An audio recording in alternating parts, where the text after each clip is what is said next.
All right, here we go. Welcome everybody to the Championship Podcast, another edition. And this time we've got two champions in the hot seat. Welcome, Alex. There you go. I'm here. I'm going. No. Welcome, Chris. Are you here? I'm here. I'm here. Here. So this is my worst nightmare. I'm gonna podcast with the two of you, where I have to talk about your team accomplishment. But yeah, Chris won in 2008, Alex 2009, the Sasquatches in the field, respectively. And of course, we know each other's a little background. I've known Chris for 17 or 18 years, back in our early 20s, kept cut ever since. And I've known Alex for 36 years, because we are brothers. He's 3 years younger than I am. So, that is the history. So yeah, it's very painful to watch you guys win championship that I've created. Back to back too at that. That must be really hard for you to handle. How does it take? How does it feel? I mean, honestly, I'm just glad you're not. Is that what I did?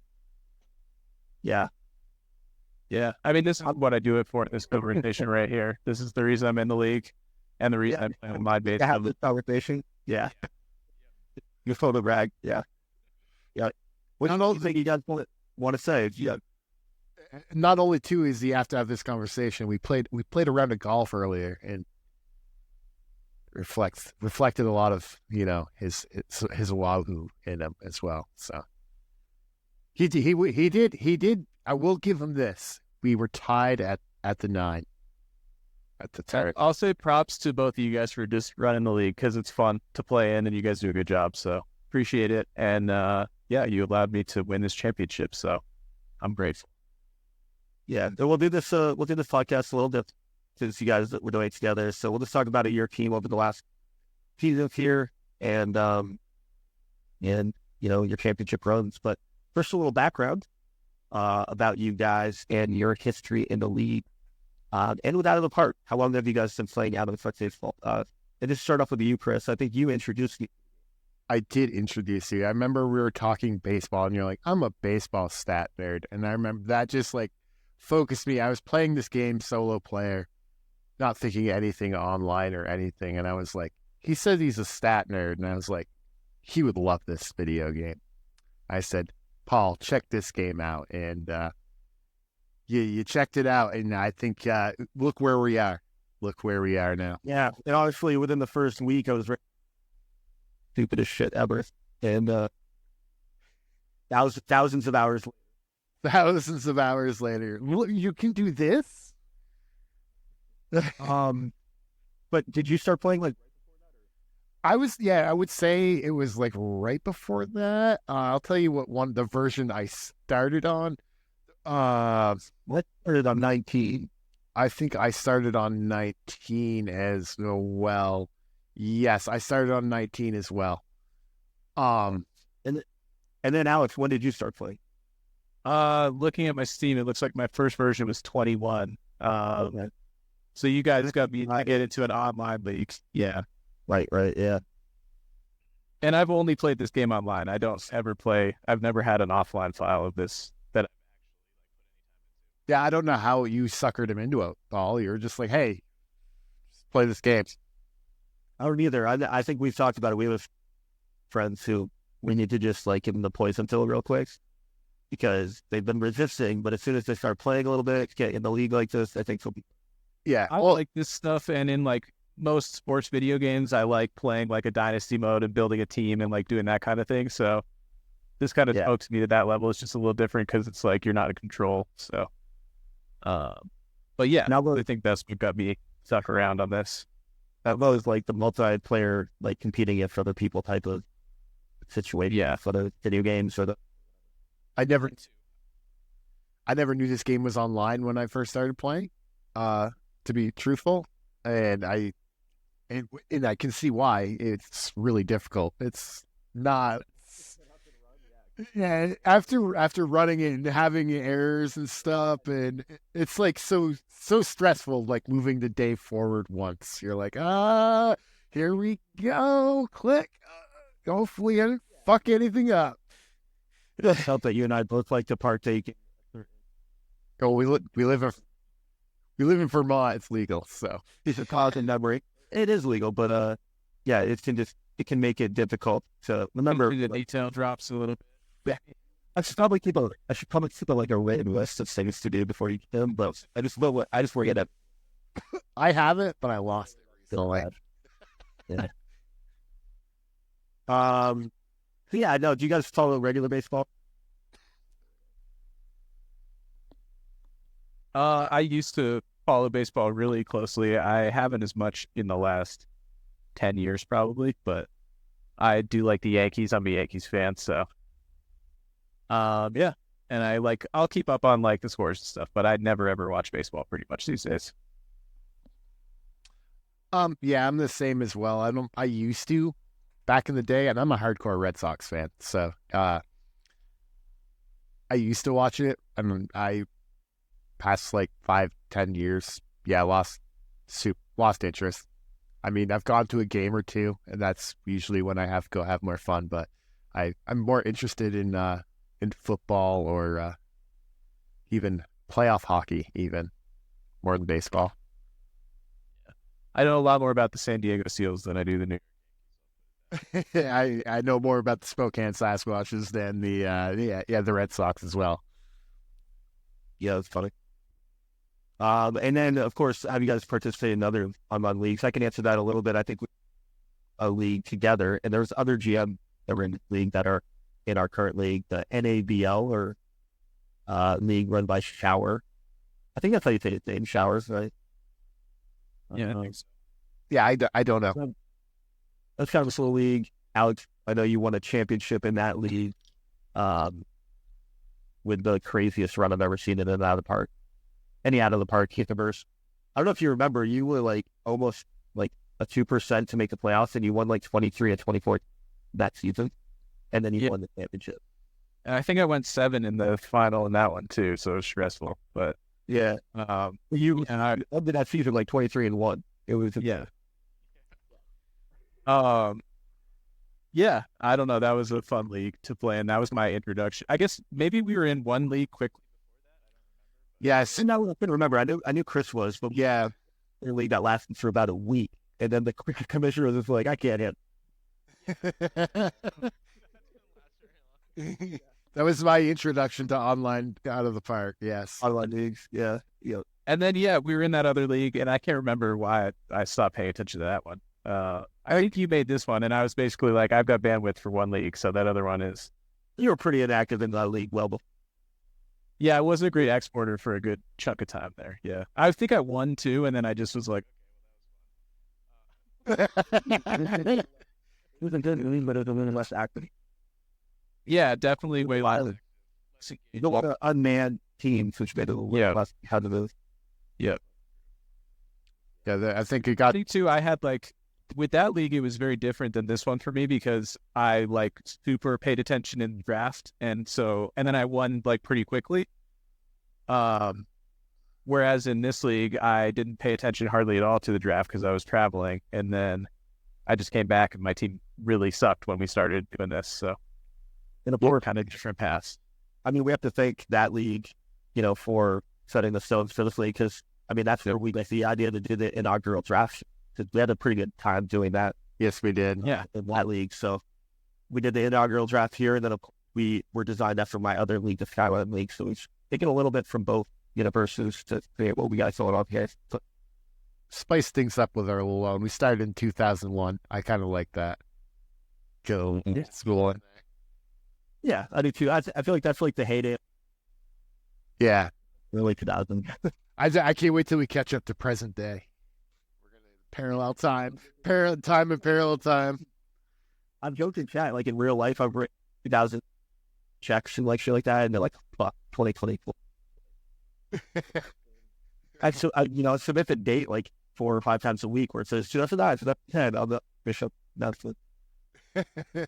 You're gonna do something at work, and you're gonna do something for 2010.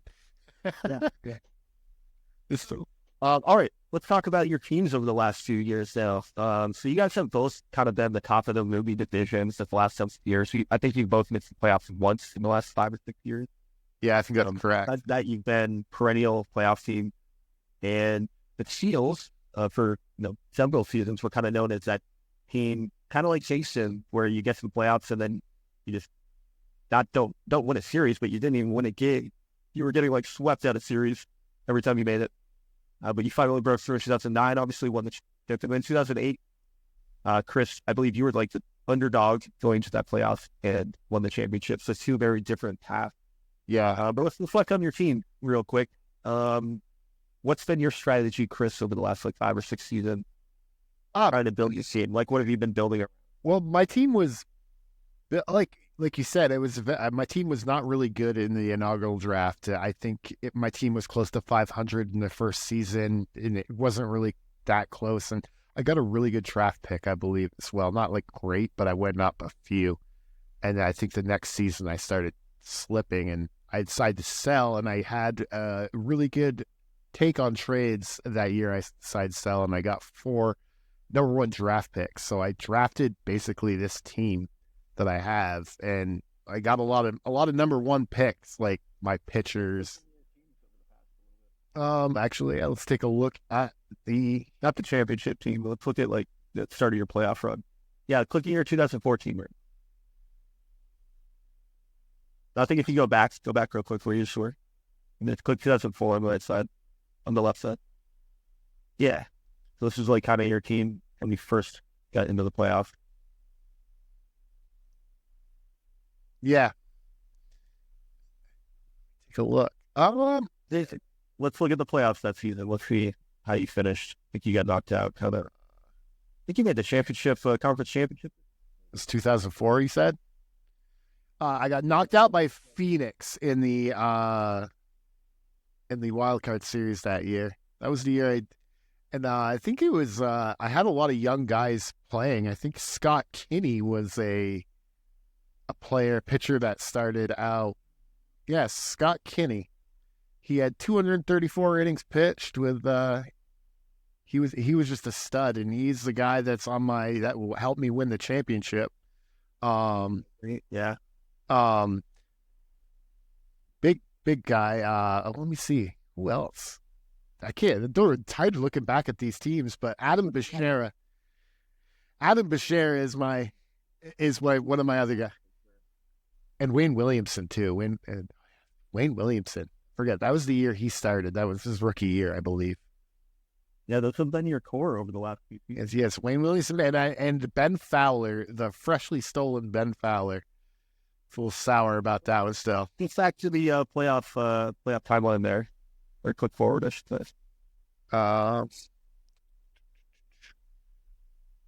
Okay, so champions playoff history, 2004, 2005. So you got eliminated in the wild card. 2005, I feel like was your breakthrough. Yeah, so 2005, I think I won the division, and it was the year San Diego missed out.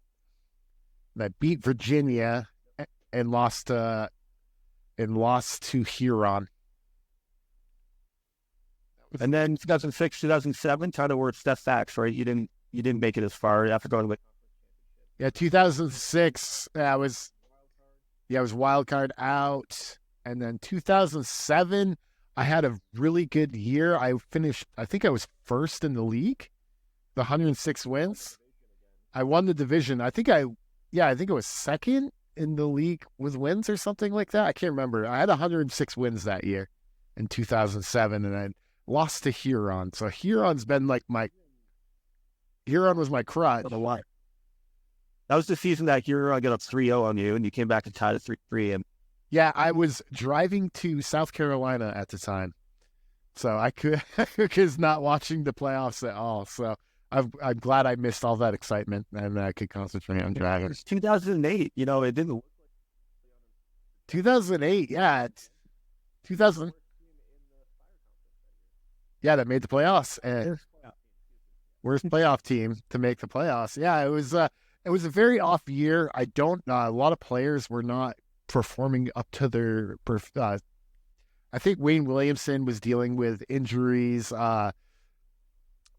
because I believe also in 2007 I had Joey Johnson, my starting pitcher.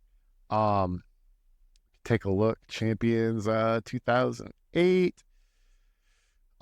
Joey Johnson had like a good. I think he got injured, but he didn't have like a great year like he did the year before because he was pitcher of the year in 2007, so he had a down year. Corey Nelson was another pitcher that pitched well in 2007. He also continued in 2008, but it wasn't to the level. He had more strikeouts, but less innings. Cameron Phillips, and these are all Corey Nelson is one of those guys I picked up at number 1 in that one draft where I got a lot of number 1 picks, and it was Corey Nelson, Cameron Phillips, and I believe Wayne Williamson as well. JJ June had a real decent. JJ June, this was his rookie season as well. Or no, it wasn't. Or it was because he only played 23 games the year before, so he qualified for this being his rookie season. He was a stud. He was the man. I really like this guy coming through. He was another first-round draft pick that I got really lucky on my first-round draft picks. I haven't been so lucky so far ever since this team I've built around. So let's take a look at Alex's teams over the last few years in the progression as well, like where he said. I think he made the postseason a year before you did. Steve, I think he's been going back. He had 3. So But yeah, it wasn't this in yeah, and that was and I missed the 2009 season. I had a very injured season last year and missed the playoffs last year. So that's okay. San Diego. Or let's go to champions 2003. History. So the field. So Alex, your team.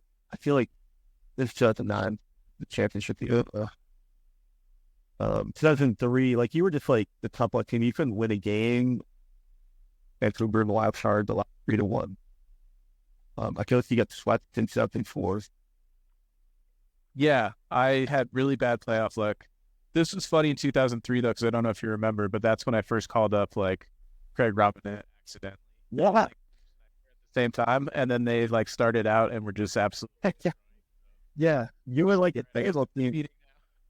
You were like one of the worst teams in the league, I think. Yeah, I won 50 games the previous 2 seasons, and then I jumped up to like 80 something. I think this year. Yep. And then 2004 happened. 2004.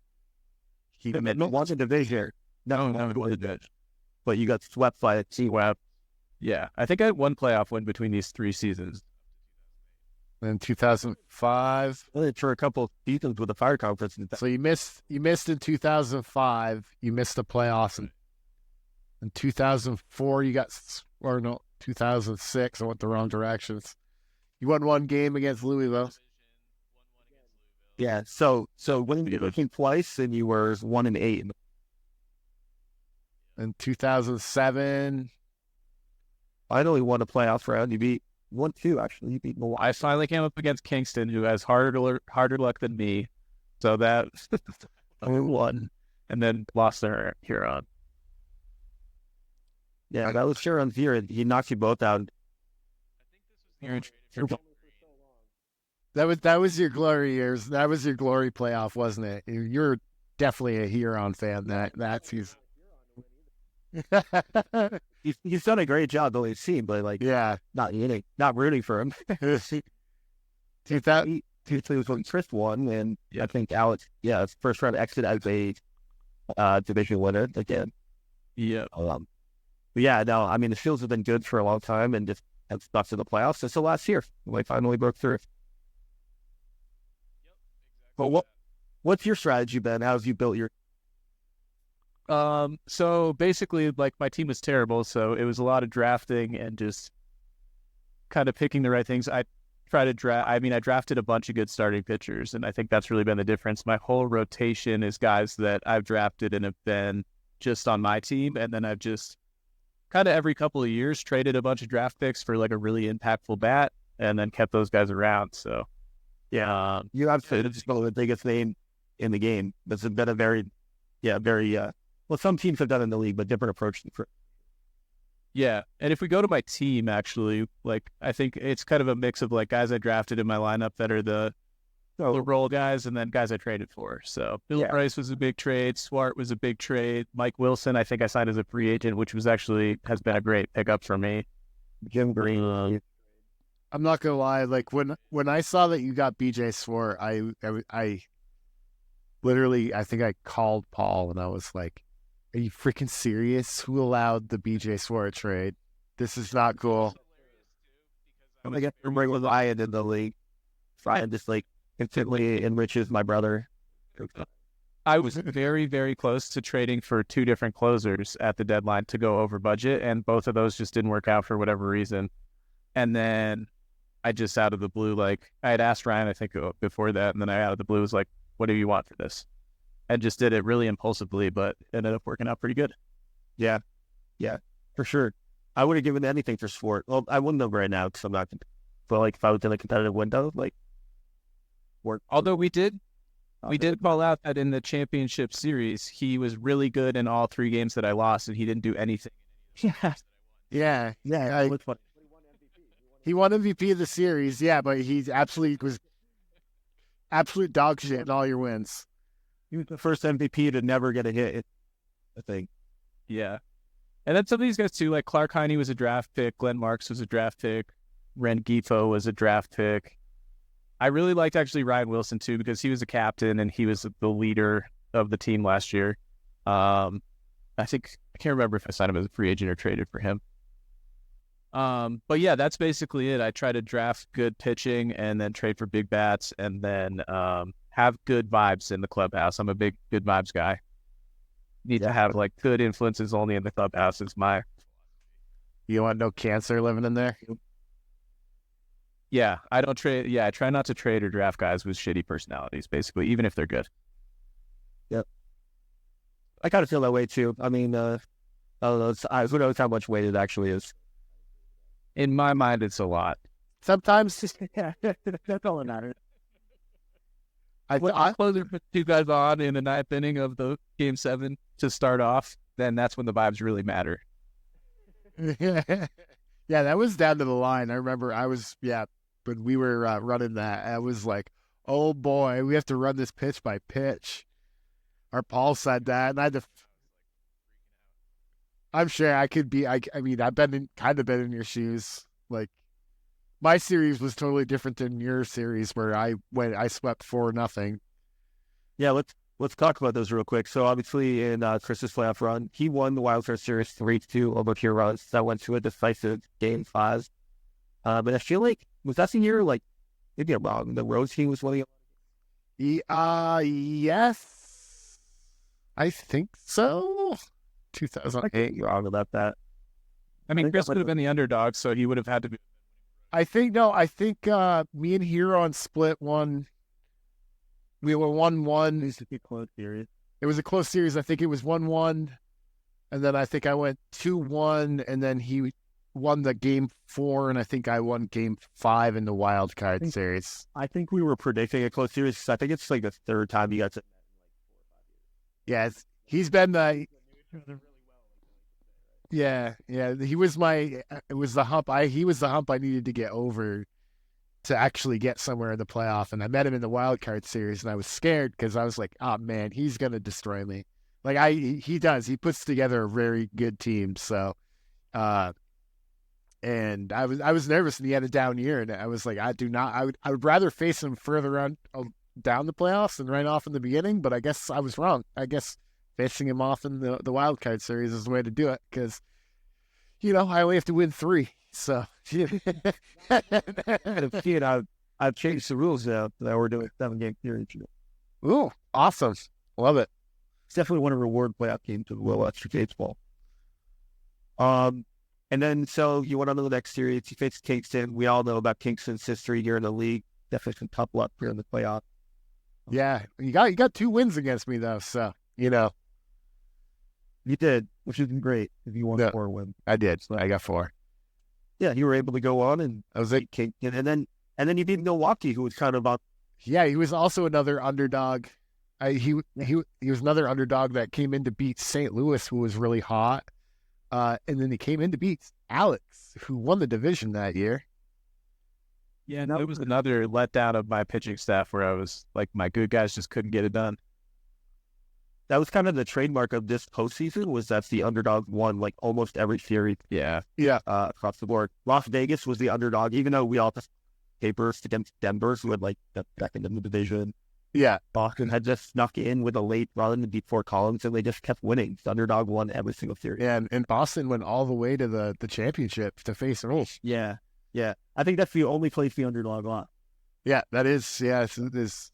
I think, yeah, because I do agree. Like, I felt like I was definitely the underdog, but I was, when I looking in the chat in that year, everybody was like, go Boston. And I was like, man, I'm the underdog, or kind of the underdog, but not really.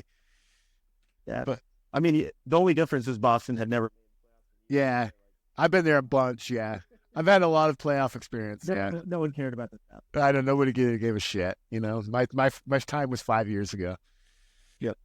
And then looking at Alex's progression here, 2009, he, again, won the division, gets that first round bye. He's had the easy streak in a sense into the playoffs because he's playing that extra work in the rest of the seasons.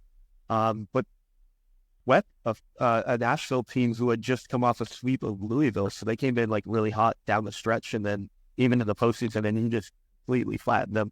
Wasn't competitive at all. I remember, like, it wasn't even like a close game. Yeah, you absolutely crushed him. And then you went on and you faced a very, very mighty Pure team who had set the league record for wins in a season, and beat them in 7 games in what was really a what do you call it, an asshole clutching kind of series, right? Yeah, jumped up 3-1 and then came all the way back to game 7. Yeah. So yeah, that was a tough series. But you like almost had no hit in game 5 too, or something. Yeah, I think 1 or 2. My offense went completely cold after going up 3-1 for those next 2 games. Yeah. And not against, I don't think, or maybe it was the top 6. I think he saw you out back-to-back games, like in game 5 and game 6. Yeah, I think that might have been the case. And then, of course, you met Somerville in the championship game for the second time in 3 years, and they made a fight out of it. That was a 7-game series as well, but you ended up taking it down. Yep, and the home team won every game in that series. And I think, was it game 5? That was like that crazy game where I was down 6-0, then it was tied, then he was up 8-6, and then I think we went to extra innings. Yeah, it was a crazy series. And didn't also like one of your outfielders drop a ball or something like that? Yeah, Swart dropped a pop fly. That's like an infield hit followed that to the second baseman. MVP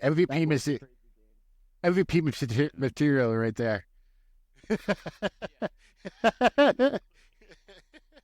I think he had all the RBIs though to bring us back in that one. So. He did. He had all the RBIs in a lot. Yeah. Typically, he's doing some stat batting. Yeah, I think it's... No, but I mean, the Swart trade, obviously the big highlight of that season for you, or at least we can maybe point to as getting you over the hump, right? Yeah. I think 2 things like that, and also, like, I mean, I added, like, I think 3 or 4 bullpen guys at the... Yeah, you did add some arms. I had blown, like, 9 saves or something like that, so I thought that my team was probably decently better than what my record was, and then... But I tried to just kind of go all in to add bullpen arms, and then the Swart trade happened, which I wasn't planning to do. And then, it ended up working out. That kind of speaks towards the different strategies you guys have. I don't think, Chris, you really made any. No, I've been... You're not like a deadline trade guy. Well, I have a hard time because I don't want to get rid of picks because, like, JJ June is like an example of a missing out. Like, I could have traded a first round pick because he was a first round pick, but now I got a decent third baseman that is basically essentially taking over Ben Fowler's spot, which, some asshole took from me. So, I mean, it was rough because I had him at second base. There's $40 million last year to put up like 0.4. I know. I mean, I'm not upset about it, but he's bet. But it's one of those things I could have missed that. Like, on a player like that, I had faith in my upper rotation or my rotation because me and Alex have similar teams. I think we talk about this in our preseason podcast. Our teams are similar, but I think you said you liked my team a little better in a couple of seasons where like Alex he had the star power, but he didn't have he had the depth, but he didn't have the depth quite where I had it. And I had the better depth in the pitching lineup because if I remember correctly, like 2007, I had one of the best pitching staffs in the big league. Yeah, I was going to say, I actually feel like that's about very different styles and different teams.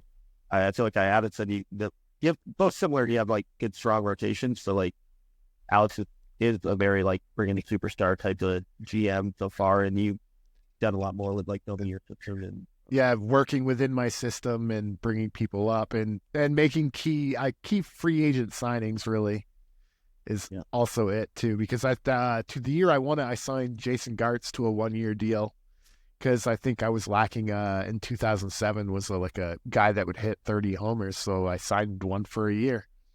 I was like, hey, you're old. You're good for a year. Last year, you hit 30 home runs. You can hit 30 home runs in my team. So, and he did. So, and I think he had a good playoffs with me as well. So, that actually kind of leads us into that question, your different styles, which is tips for building a winning team. Like, what would you say to other GMs listening to the podcast is how to build a successful team moving forward? Like, what's your type of strategy? Neither one of you can. I'll start. So what you do is you go to, I think, teams and you look at Wahoo and you look at that team and you go, wow, don't follow anything that team does. Yeah. Oh. I have made a championship game. Or point that out. As all the shit I'm getting, I have made it to the championship. What did you do? Did you win? Did you win or lose? It didn't work out. That puts me ahead of many GMs. I just have to give it. We have to rub it in. I don't know. It's I base my team on good defense and pitching with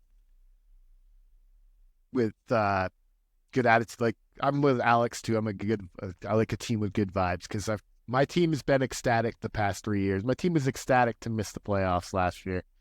So although we barely missed it by one game because San Antonio had a hell of a season last year. Yeah, hell of a finish. Hell of a finish. He beat me out. He did the same thing I did. He just did it one game better than me. So an L5, you had an L5 on the last sim right in the middle. That fucked you. Yeah. So I just missed the playoffs. So, it is what it is. I didn't think I was making it that far. I had a very injury-riddled season. I think my team might be on the downfall. My team is a lot like Alex's, where Alex, the year before, made the playoffs, bringing in all his young players in. I brought all my young players in the year next after, or the next year after, and we had the same results. But Alex has been slightly better than me in the regular season. He's won some more games, but there's been a couple seasons here and out. But Alex definitely has more division champions. So I think me and Alex are probably more rivals than we think we are. We don't really act. You're definitely top rivals in the league in terms. Yeah, it's like your two teams. Yeah. Well, before we go about your future, what are your tips for building? Yeah, I think draft's good. Draft's big free agents. Draft good. That's what happened. Draft good. That's what I tried. Injury bad. Good personality traits because they'll work hard and they'll get better faster. And I don't know. I just look for big, popular players to bring into the clubhouse because you know what? If we're not going to win the championship, at least we're going to sell a lot of tickets.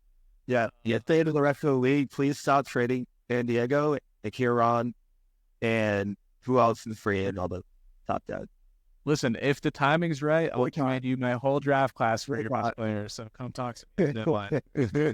How many? We've got a little bit of financial hardship going into this season, but after that, come find me. I'll trade with you. Huron isn't afraid. New York's not afraid. San Diego's not afraid. Phoenix isn't afraid. There's a couple teams. I'm kind of afraid. I don't know. I feel You're for sure. I feel like that's what makes this league good. Is there's plenty of people who are willing to at least have a conversation. So, yeah. If I'm around, I'll have a conversation. Looking at the future of your franchise, we'll start with Alex on this one. What is the future? How are things right now? Why don't we go to his contract page? Alex's contract page. What are you thinking, Alex? Are you going to be competitive here in 2010 and beyond? Yeah, so I think I'm going to have a pretty solid team. I think not as good of a lineup top to bottom as last year. I lost Jim Green and Clark Heine in free agency, as well as Ryan Wilson. The over budget Ward trade really tied my hands on extending any of those guys, which I was expecting to lose a couple guys anyway. And that's also part of why I kind of went all in at the deadline last year. You're literally like 20 million in the red right now with your budget. Yeah. So the lineup's pretty much locked. My rotation is going to be exactly the same as last year. So I think I have 3 really good starting pitchers to go get it between Snyder, Butts, and Robinette. But yeah, I think I still have a good core between I'd say 27 and 30 of players. And after this year, some of this money will free up a little bit. So we'll you only have a chance to run it back. So I don't think anybody else is really emerging in the Ruby yet. But I think after this year, once still Bryce walks, I mean, losing your shortstop maybe top. Unless you have to fill that in. Yeah, he's kind of declining at shortstop defense anyway. So he's kind of free for sure. Yeah, working his way out of that position either way. So I was hoping to be able to move him to second base, but I can't sign anybody, and I don't have a good shortstop in my org. So if we can get creative financially, somebody trade me a shortstop. Do not do it. Yeah, anything. Yeah, I agree. Yeah, there's some problems in the lineup, but I think my bullpen's decent. I think my starting pitching is going to be pretty good. So pending any big injuries, I think I'll have another competitive team this year. And then next year, I think we'll look a little different, but we'll be competitive again. So, yeah. What about you, Chris? Same question. And obviously, Chris, you're a little different. Do you think you're able to get yourself back to I mean, I look at we're doing this post-sim 2 opening day. So I do know that I looked at the preseason prediction and I had my team finishing second.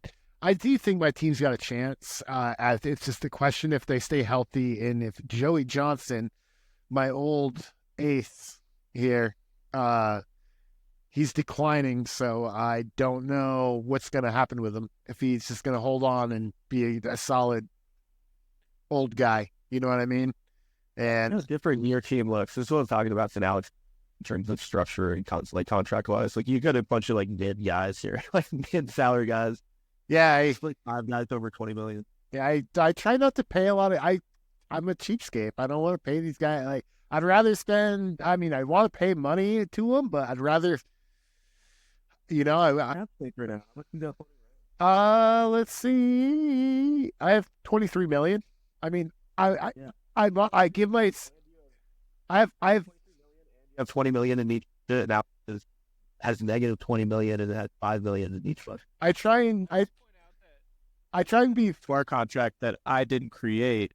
I think I'm those starting pitchers that I have signed are probably a little bit below what the going rate is for their contributions. But yeah, I do pay my guys whatever to get them. I try and restructure them, but I think that's the what you get when you draft a player instead of trading for him. Because when you trade for a player, you trade for and you get their contract that somebody else made for them, where you get to make these guys contracts and that they go with, and that's why you get when you sign free agents as well, getting them in there. Yeah. All right. Well, that just wraps it up for the championship podcast. in closing, anything else you guys want to share? Memorable moments from your championship run this last few years? Anything that you want to highlight? It was, You hadn't mentioned, but it's worth mentionable. it was just, it's great to, it was fun to win one. I've never won one before. It was my first win in a championship out of the park ever, I will say. So, I've never won it. I've played a bunch. And like I said, we were in the league with you guys prior. So, it was, and never won it, and watched Alex win it and see you guys make the playoffs. And my team wasn't that good in that league, but it became good towards the end of its fall, I will say.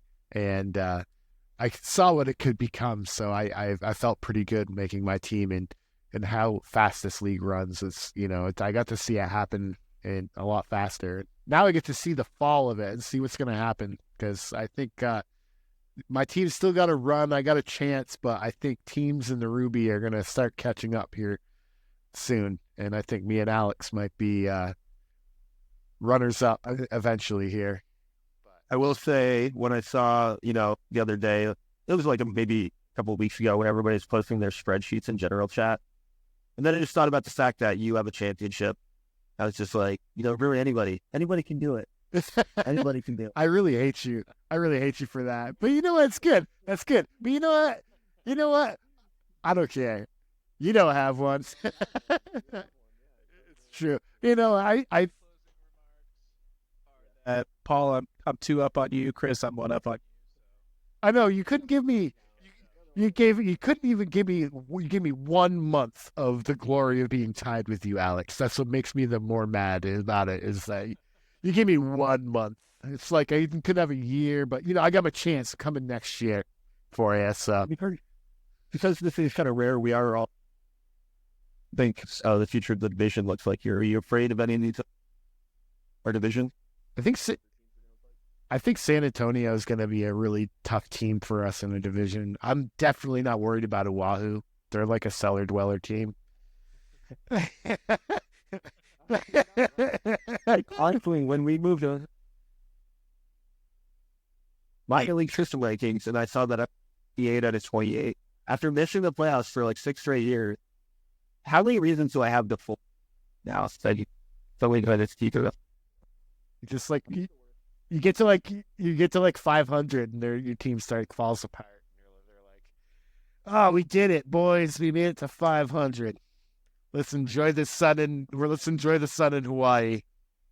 I'm out of it after regular season sim number 1 for years. Yeah.